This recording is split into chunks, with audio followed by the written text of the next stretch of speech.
भारत माता की। भारत माता की। माता एकवेरा देवी आणि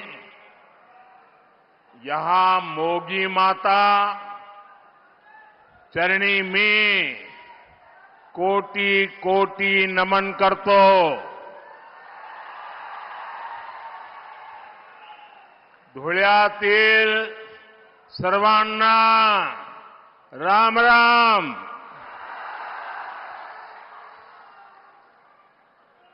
आज एक बार फिर मुझे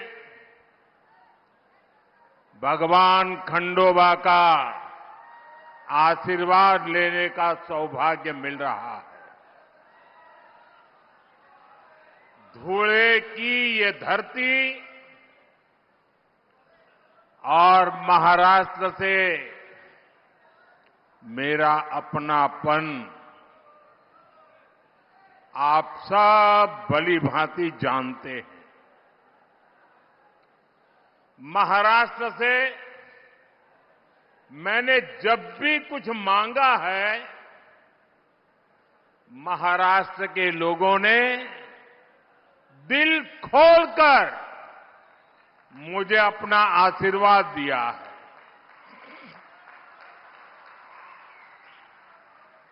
दो 2014 के विधानसभा चुनाव में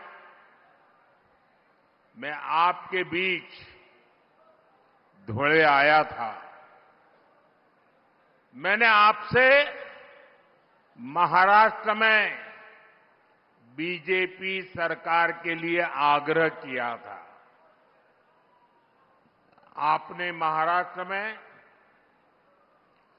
15 साल के सियासी कुचक्र को तोड़कर बीजेपी को अभूतपूर्व जीत दिलाई थी। और आज एक बार फिर मैं धुळे की धरती पर आया हूं। धुळे से ही मैं महाराष्ट्र में चुनाव अभियान की शुरुआत कर रहा हूं। आपका ये प्यार, ये अपार जन समर्थन, ये जन समूह, जितने लोग पंडाल में हैं उससे ज्यादा पंडाल के बाहर है।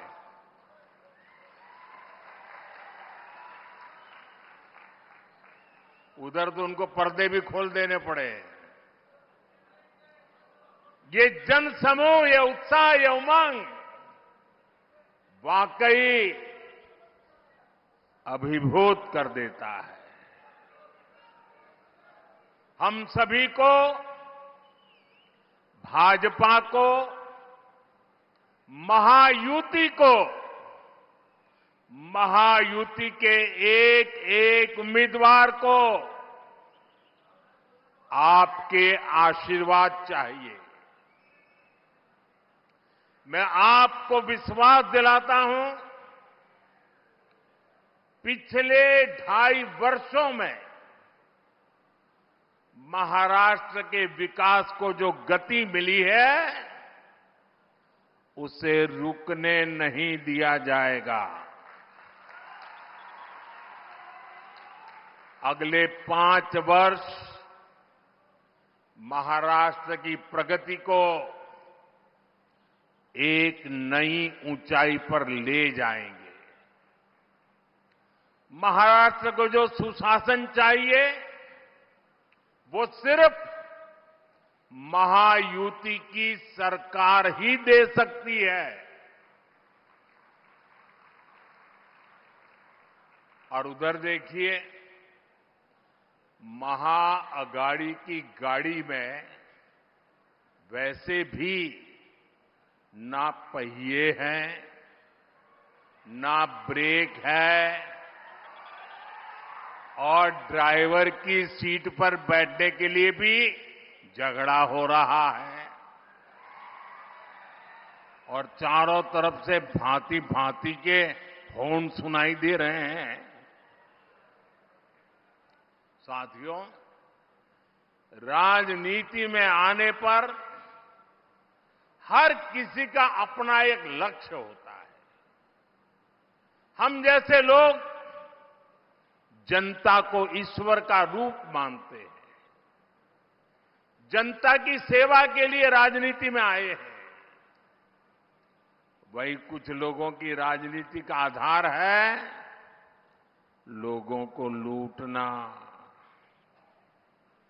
जब लोगों को लूटने की नीयत वाले महाअगाड़ी जैसे लोग सरकार में आ जाते हैं तो वो विकास ठप कर देते हैं, हर योजना में भ्रष्टाचार करते हैं।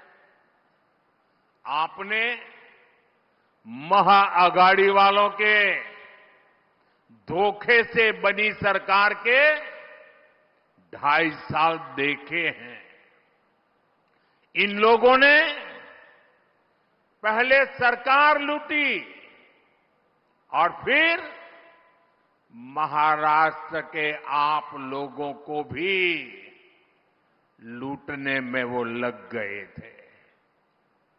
इन लोगों ने मेट्रो परियोजनाओं को ठप कर दिया, वाढवण पोर्ट के काम में अड़ंगा लगा दिया, समृद्धि महामार्ग बनने में रुकावटें पैदा की।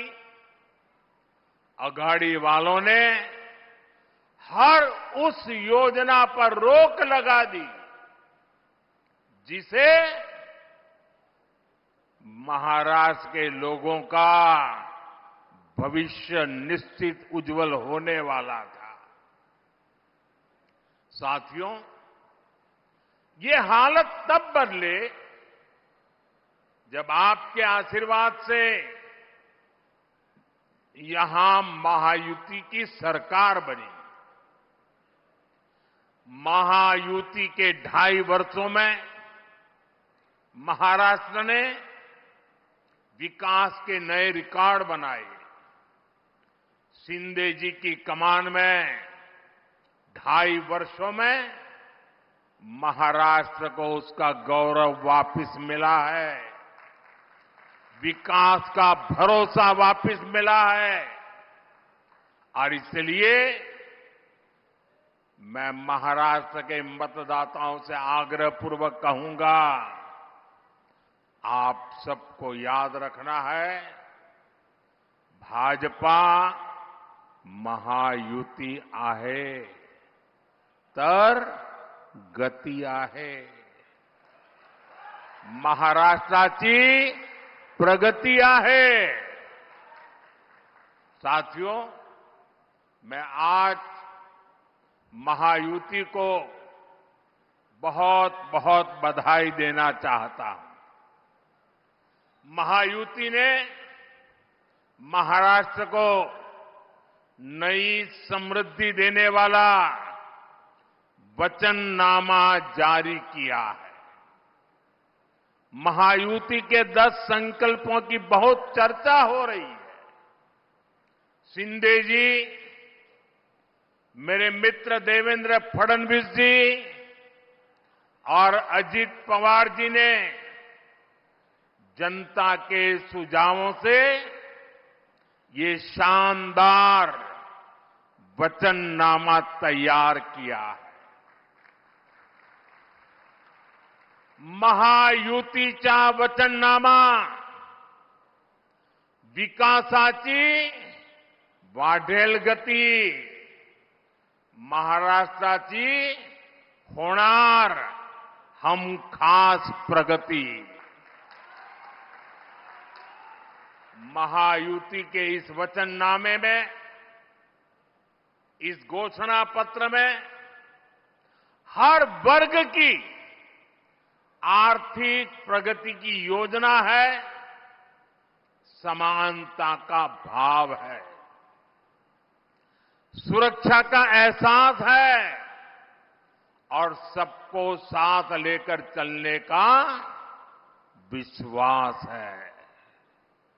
इसमें महाराष्ट्र के भविष्य का रोड मैप है।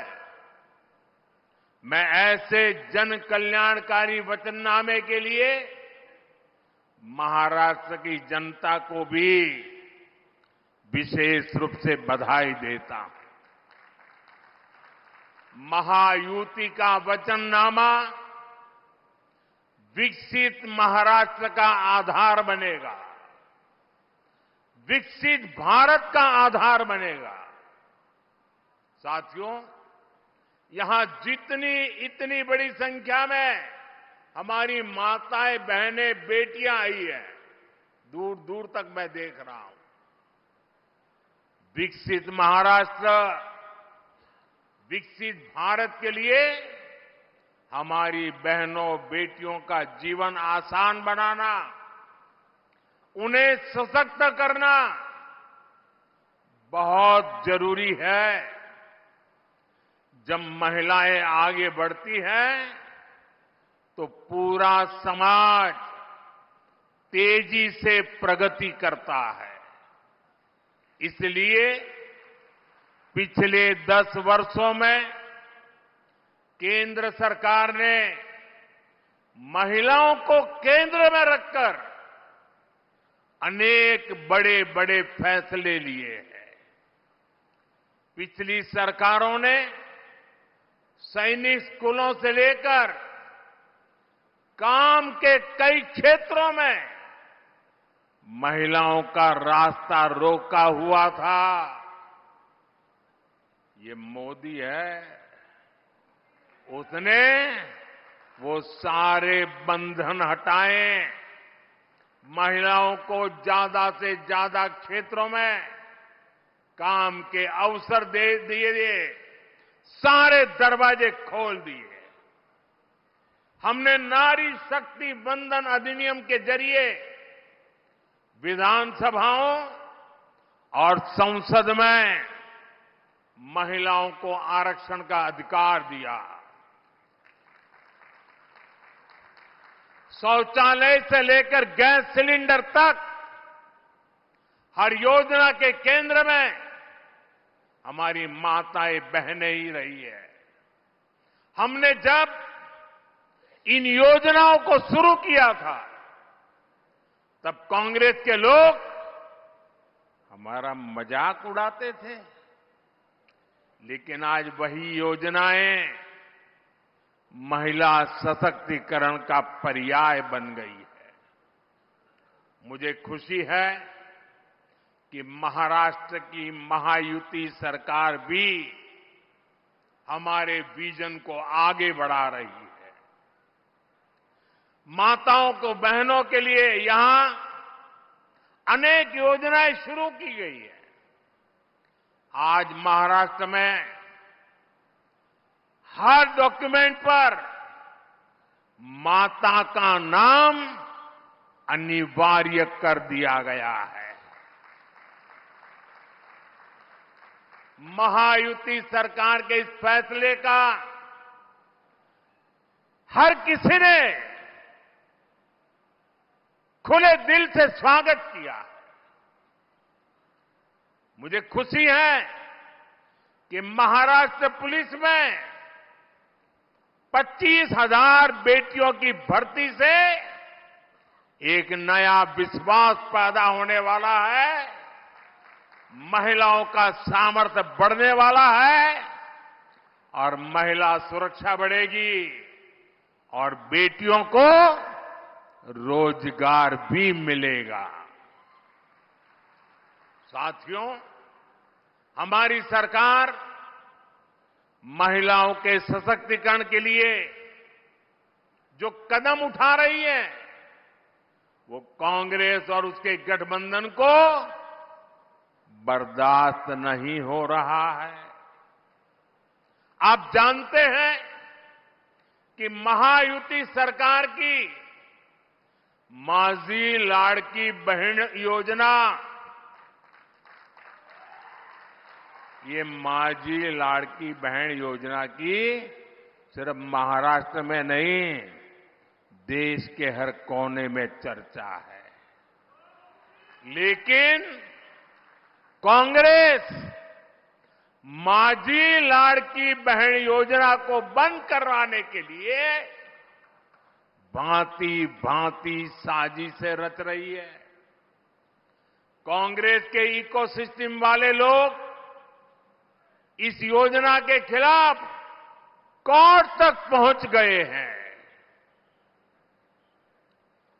कांग्रेस और उसके साथियों ने ठान लिया है कि अगर उन्हें सत्ता मिली तो सबसे पहले इस योजना को बंद कर देंगे।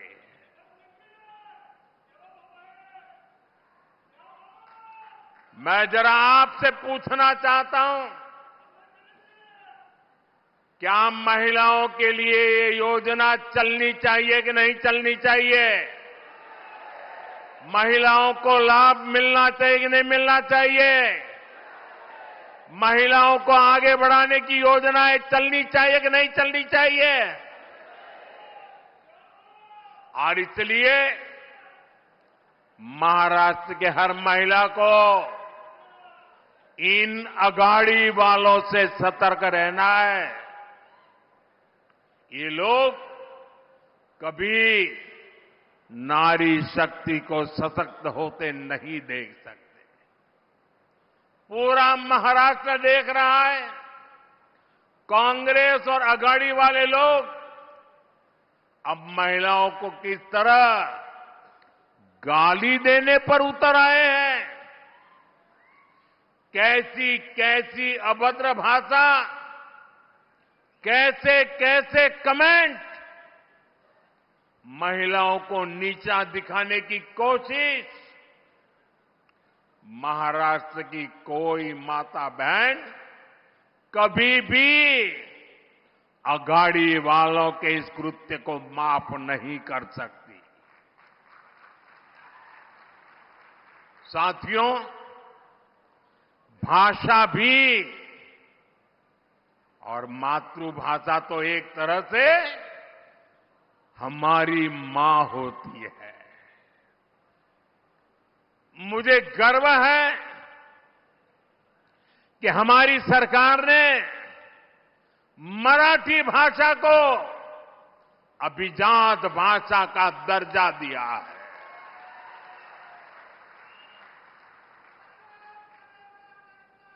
इस फैसले के बाद मुझे देश और दुनिया भर के मराठी भाषी लोगों के संदेश मिल रहे हैं।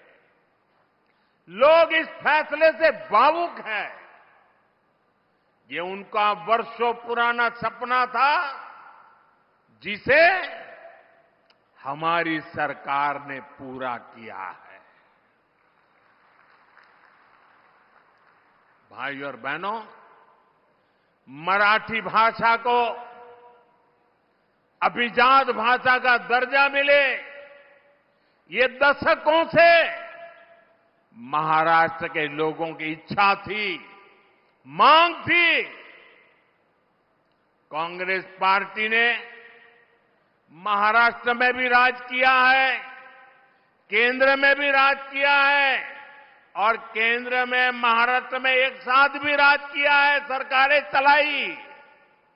लेकिन मराठी को अभिजात भाषा का दर्जा मिले, इन्हें इसकी जरूरत नहीं लगी। इन्होंने हमेशा मराठी भाषा के सम्मान की मांग को अनदेखा किया। उन्हें अब भी परेशानी हो रही है।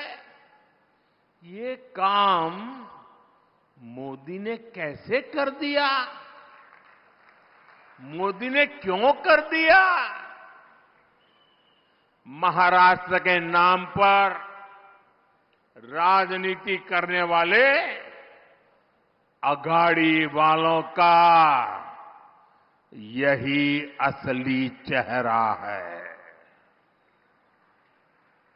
साथियों, महाराष्ट्र में डबल इंजन सरकार ने कैसे काम किया है, ये आज पूरी दुनिया भी देख रही है। आज विदेशी निवेश में, नए अवसरों में महाराष्ट्र पहली पसंद है। लगातार 2 साल तक महाराष्ट्र विदेशी निवेश में नंबर 1 रहा है। इस साल के पहले 3 महीने में 50% से ज्यादा, 50% से ज्यादा विदेशी निवेश अकेले मेरे महाराष्ट्र में आया है।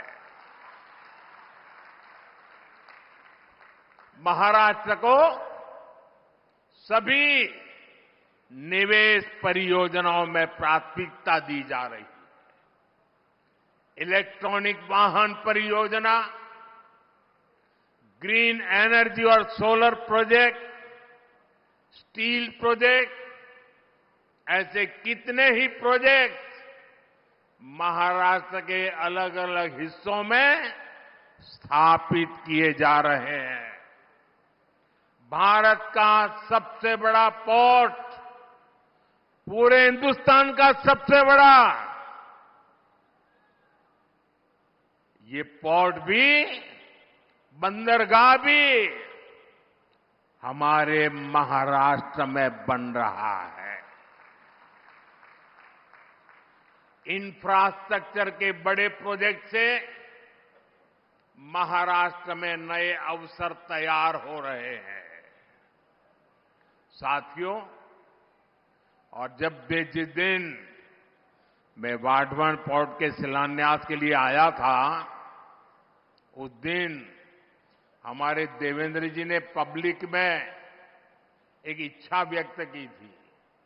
उन्होंने कहा था कि हिंदुस्तान का सबसे बड़ा बंदरगाह बन रहा है।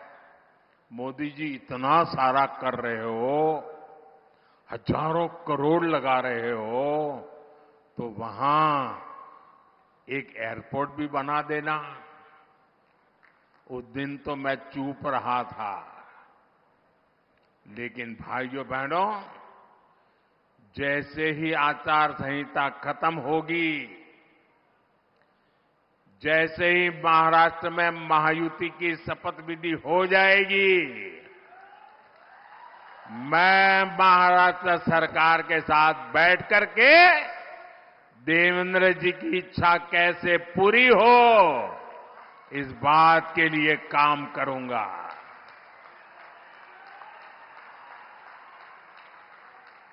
साथियों, हमारा ये धुले का क्षेत्र औद्योगिक विकास का गढ़ रहा है।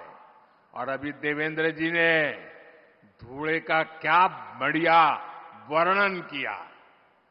देश में बहुत कम जिले हैं जिनको इतनी सारी सौगात एक ही इलाके में मिली होगी। ये टेक्सटाइल का भी बड़ा केंद्र है और मुंबई दिल्ली इंडस्ट्रियल कॉरिडोर से भी जुड़ा हुआ है। धुले की कनेक्टिविटी यहां के विकास के लिए बहुत जरूरी है।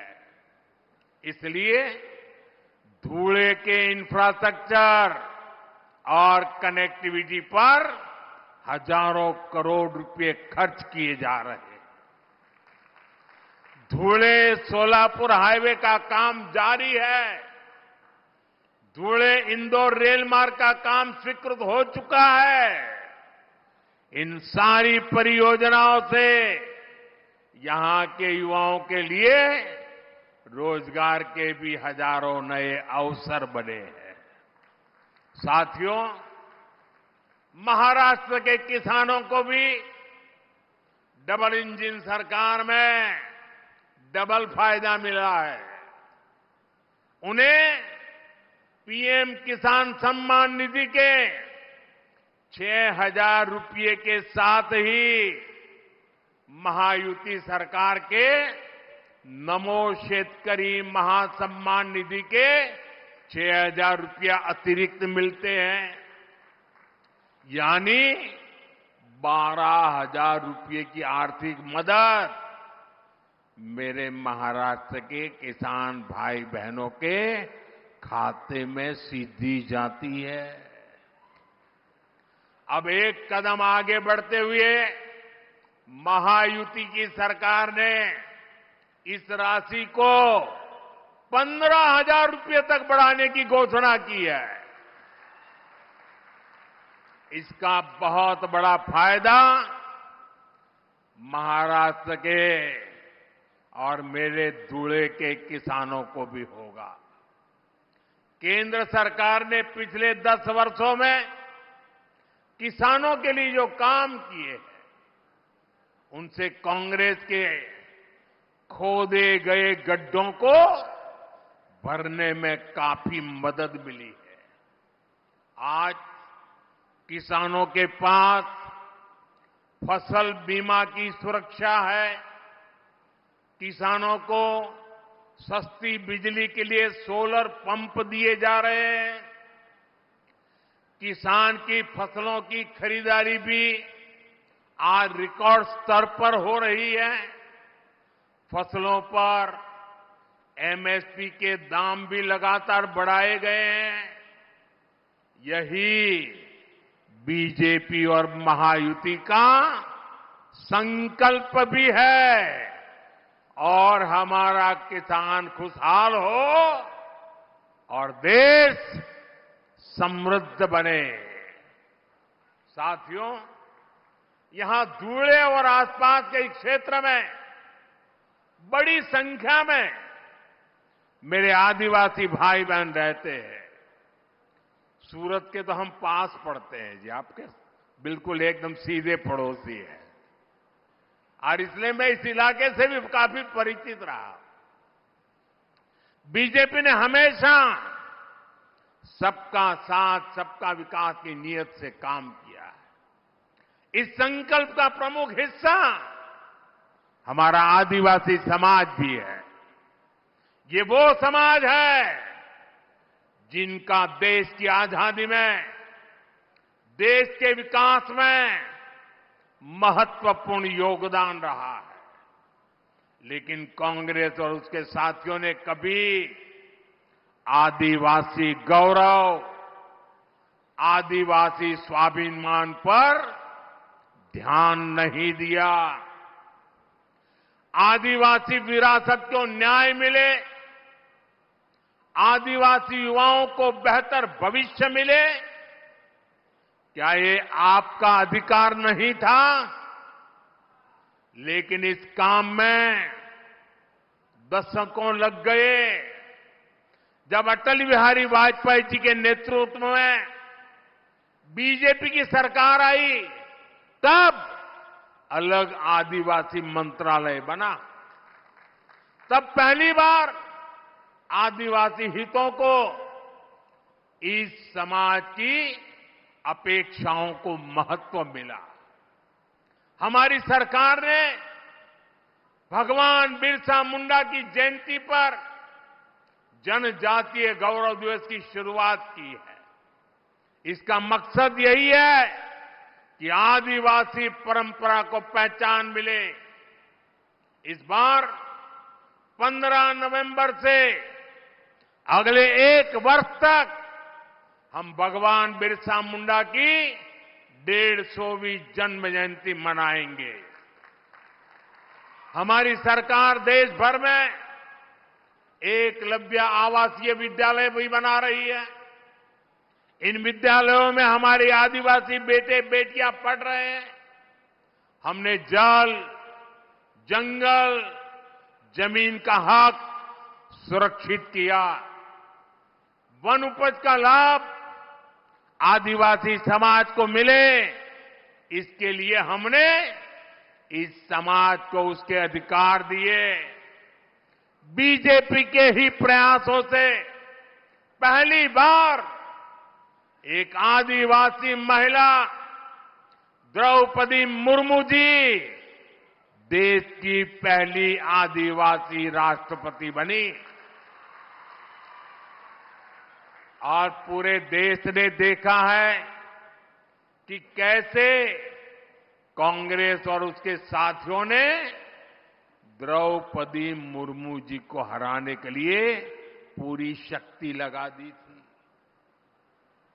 आए दिन ये लोग द्रौपदी जी का अपमान करते हैं और ये इनकी पुरानी आदत है। बाबा साहब आंबेडकर को हराने के लिए नेहरू समेत ने ताकत लगा दी थी। आज से 25-30 साल पहले बाबा साहब आंबेडकर को नीचा दिखाना ये कांग्रेस का रोज का काम था और वैसा ही उन्होंने द्रौपदी मुर्मू जी के साथ किया। साथियों, आज मैं आपको और पूरे देश को कांग्रेस और उसके साथियों की एक बहुत खतरनाक साजिश से आगाह करने के लिए आया हूं और इस आदिवासी क्षेत्र में आया हूं तब मेरा ये कर्तव्य बनता है इस खतरनाक खेल से मैं महाराष्ट्र को, देश को, मेरे आदिवासी भाई बहनों को सजग करूं। कांग्रेस द्वारा एक जाति को दूसरी जाति से लड़ाने का खतरनाक खेल खेला जा रहा है और ये खेल इसलिए खेला जा रहा है क्योंकि कांग्रेस कभी दलितों, पिछड़ों, आदिवासियों को आगे बढ़ते नहीं देख सकती। यही कांग्रेस का इतिहास है। आजादी के समय हमारे बाबा साहब आंबेडकर ने बहुत कोशिश की थी कि शोषितों, वंचितों को आरक्षण मिले, लेकिन नेहरू जी अड़े हुए थे कि किसी भी कीमत पर दलितों, पिछड़ों, आदिवासियों को आरक्षण नहीं दिया जाएगा। बहुत मुश्किल से बाबा साहब दलितों और आदिवासियों के लिए आरक्षण का प्रावधान करा पाए, उनको लड़ाई लड़नी पड़ी। नेहरू जी के बाद इंदिरा जी आई, उन्होंने भी आरक्षण के खिलाफ ऐसा ही रवैया जारी रखा। उनका भी मकसद यही था कि किसी भी कीमत पर एससी, एसटी, ओबीसी को प्रतिनिधित्व न मिल पाए। ये लोग चाहते थे कि एससी, एसटी, ओबीसी हमेशा कमजोर रहे। इंदिरा जी के बाद राजीव गांधी आए, उनकी भी सोच और अप्रोच अपने खानदान से अलग नहीं थी। राजीव गांधी ने भी ओबीसी आरक्षण का खुल करके विरोध किया था। ये लोग जानते थे कि एससी, एसटी, ओबीसी अगर ये समाज मजबूत हो गया तो उनकी राजनीति की दुकान का शटर गिर जाएगा। राजीव गांधी के बाद अब इस परिवार की चौथी पीढ़ी इस खतरनाक भावना के साथ उनके युवराज काम कर रहे हैं। कांग्रेस का एकमात्र एजेंडा है किसी भी तरह एससी समाज की एकता को तोड़ो, एसटी समाज की एकता को तोड़ो, ओबीसी समाज की एकता को चकनाचूर कर दें। कांग्रेस चाहती है कि एससी समाज अलग अलग जातियों में बिखरा रहे ताकि एससी समाज की सामूहिक शक्ति कमजोर पड़ जाए। कांग्रेस चाहती है कि ओबीसी समाज भी अलग अलग जातियों में बटा रहे, ताकि ओबीसी के तौर पर उनकी जो एकजुटता की पहचान बनी है, ये ओबीसी अगर ओबीसी रहे तो उनकी ताकत बढ़ जाएगी। ये ताकत न बढ़े, इसलिए ओबीसी समाज को भी जातियों में बिखेर दो। इसलिए वो ओबीसी को भी अलग अलग जातियों में बांटने का खेल कर रही है। कांग्रेस चाहती है कि हमारा एसटी समाज अलग अलग जातियों में बटा रहे, क्योंकि आज आदिवासी के रूप में, जनजातीय समूह के रूप में, शेड्यूल्ड ट्राइब के रूप में समाज की एकता, समाज की एक पहचान, समाज की एकजुटता आज उभर करके आई है, और वो मजबूती से अपनी आवाज उठा न पाए, इसलिए उनको भी छोटी छोटी जातियों में बिखेर दो। यहां धूले के इस क्षेत्र में हमारे भील गरासिया, कोकना, कोकनी, कोली महादेव, डोंगर कोली, वारली, ठाकर, कोली ठोर, टोकरे कोली, गमीत, गमता, गवीत, पारगी, कटकरी, धानका, तड़वी, तैतरिया, ऐसी आदिवासी जातियां रहती है। कांग्रेस भीलों को कोकना से लड़ाना चाहती है, कांग्रेस भील गरासिया को कोकनी से लड़ाना चाहती है, कांग्रेस कोली महादेव आदिवासी जाति को डोंगर कोली से लड़ाना चाहती है, कांग्रेस वारली आदिवासी जनजाति को ठाकर आदिवासी जनजाति से लड़ाना चाहती है, कांग्रेस कोली ढोर को टोकरे कोली से लड़ाना चाहती है, कांग्रेस गमित को गमता से लड़ाना चाहती है, कांग्रेस गवित को पारधी से लड़ाना चाहती है, कांग्रेस कटकरी को धानका से और तड़वी को तैतरिया से लड़ाना चाहती है। साथियों, आदिवासी की पहचान, जनजातीय समाज की पहचान, शेड्यूल्ड ट्राइब की एकता, इसको तोड़ने में कांग्रेस लगी हुई है। आदिवासी जातियों की एकजुटता कांग्रेस को फूटी आंख नहीं सुहाती। कांग्रेस का एजेंडा है कि देश भर की आदिवासी जातियां आपस में लड़ती रहे, उनकी सामूहिक आदिवासी ताकत खत्म हो जाए। कांग्रेस ने जब धर्म के नाम पर ऐसे ही साजिशें रची थी तो देश का बंटवारा हो गया था। अब कांग्रेस एससी, एसटी, ओबीसी समाज की एक जाति को दूसरे के खिलाफ खड़ा कर रही है। भारत के खिलाफ इससे बड़ी साजिश कोई और नहीं हो सकती। आप मुझे बताइए, आदिवासी जब एकजुट रहेगा तो उसकी ताकत बढ़ेगी कि नहीं बढ़ेगी? ताकत बढ़ेगी कि नहीं बढ़ेगी? अलग अलग जातियों में टूटने से आप सोचिए कमजोर हो जाएंगे कि नहीं हो जाएंगे।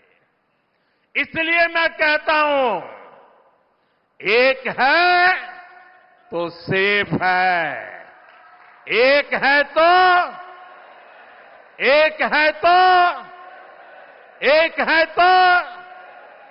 हमें एकजुट रहकर कांग्रेस के खतरनाक खेल को नाकाम करना है और विकास के रास्ते पर आगे बढ़ते रहना है। साथियों, आजादी के बाद महात्मा गांधी कांग्रेस को खत्म करना चाहते थे। उन्होंने कहा था, अब आजादी मिल गई, कांग्रेस को बिखेर दो। उन्हें कांग्रेस को लगने वाली बीमारी का अंदाजा था। जहां विभाजन की आग है, वहां जड़ में कांग्रेस का देश विरोधी राग है। कांग्रेस हमेशा देश को तोड़ने वाले षड्यंत्रों का हिस्सा रही है। इसका एक बड़ा उदाहरण है जम्मू कश्मीर। कांग्रेस ने कश्मीर को आर्टिकल 370 के जरिए देश की मुख्य धारा से अलग किया। कांग्रेस ने कश्मीर में बाबा साहब आंबेडकर का संविधान 75 साल तक लागू नहीं होने दिया। ये कांग्रेस वालों को जवाब देना पड़ेगा। इतने लोग कांग्रेस के राज करते रहे, ये परिवार राज करता रहा। क्या कारण था बाबा साहब आंबेडकर का संविधान जम्मू कश्मीर में लागू नहीं हुआ? देश में 2 संविधान चलते थे।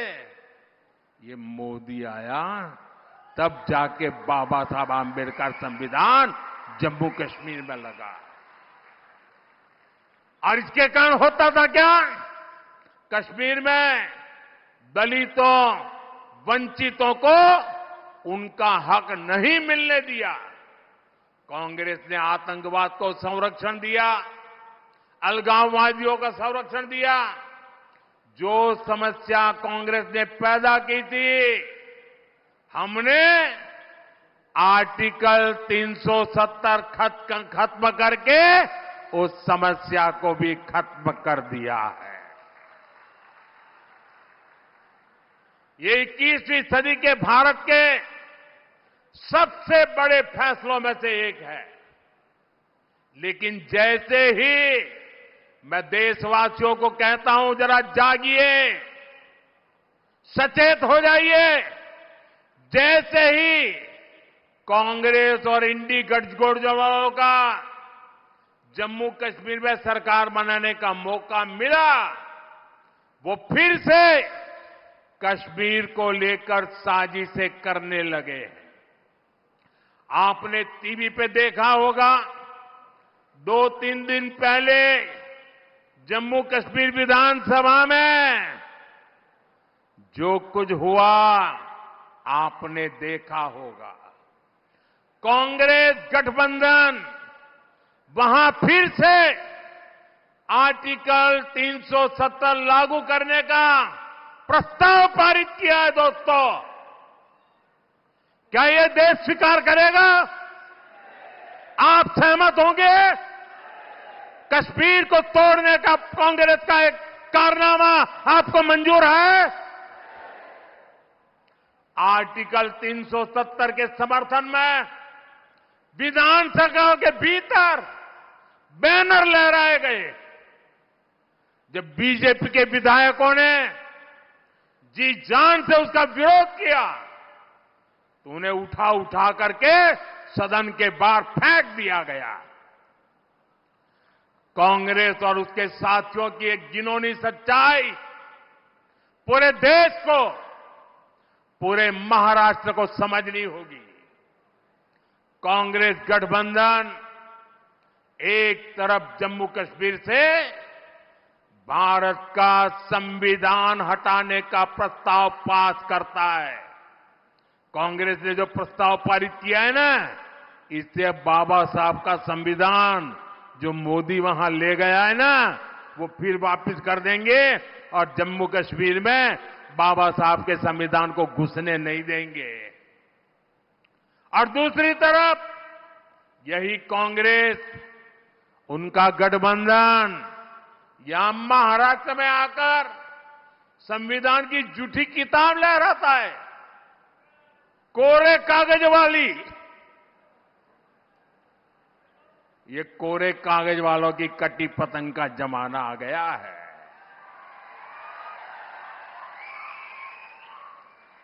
कांग्रेस गठबंधन एक तरफ जम्मू कश्मीर में दलितों को मिला अधिकार छीनने का प्रस्ताव पास करता है, वहीं दूसरी तरफ महाराष्ट्र में दलितों के अधिकार के नाम पर झूठ फैलाना, गुमराह करना, उनको भड़काने का काम कर रही है। कांग्रेस गठबंधन एक तरफ कश्मीर में आदिवासियों के अधिकार छीनने का ऐलान करता है, वहीं दूसरी तरफ महाराष्ट्र में आकर ये लोग आदिवासियों की आंख में धूल झोंकने का पाप कर रहे हैं, अधिकारों के झूठे नारे लगा रहे हैं।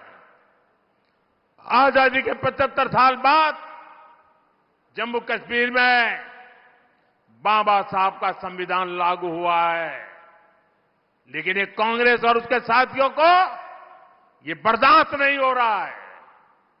मैं कांग्रेस और यहां अगाड़ी वाले लोगों से कहना चाहता हूं, पाकिस्तान के एजेंडे को देश में बढ़ावा देने की कोशिश मत करो। कश्मीर को लेकर अलगाववादियों की भाषा मत बोलो। याद रखो, तुम्हारे ये मंसूबे कामयाब नहीं होंगे। और जब तक मोदी पर जनता जनार्दन का आशीर्वाद है, कांग्रेस वाले तुम कश्मीर में कुछ नहीं कर पाओगे। कश्मीर में अब केवल और केवल बाबा साहब आंबेडकर का संविधान ही चलेगा। ये मोदी का फैसला है।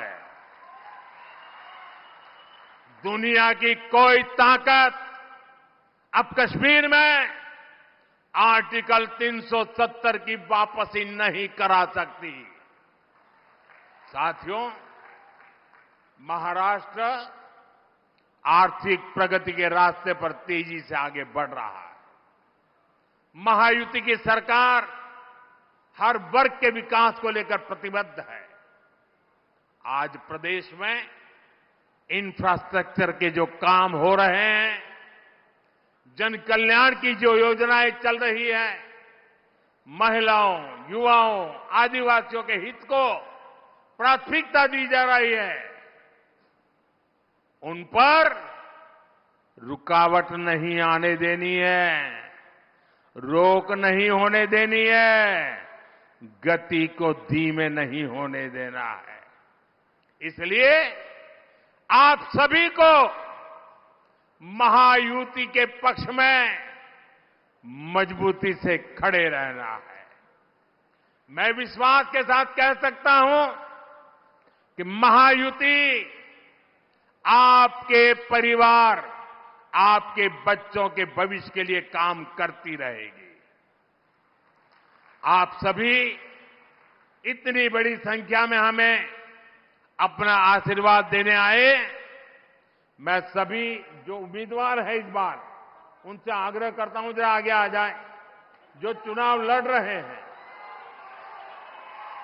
जो उम्मीदवार हैं, देवेंद्र जी आप भी चुनाव लड़ रहे हैं।